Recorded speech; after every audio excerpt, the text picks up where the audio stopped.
ici, on est sur le petit studio. Donc la particularité, c'est qu'il avait vécu un dégât des eaux. Donc tout le plafond était tombé. C'était dans un état catastrophique.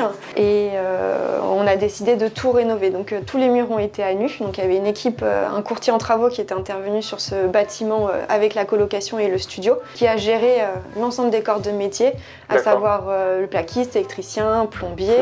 Et nous, on s'est occupé des peintures et puis de la partie installation de la cuisine. Voilà, ce logement, on a eu la surprise d'apprendre qu'il était sous un arrêté de péril. D'accord. Alors qu'il était loué, on n'avait pas été mis au courant au moment de la signature du compromis. Bonne surprise. Donc, voilà. Donc il y a une personne qui est venue vérifier l'état du logement pour savoir si on avait vraiment l'autorisation de le louer ou pas.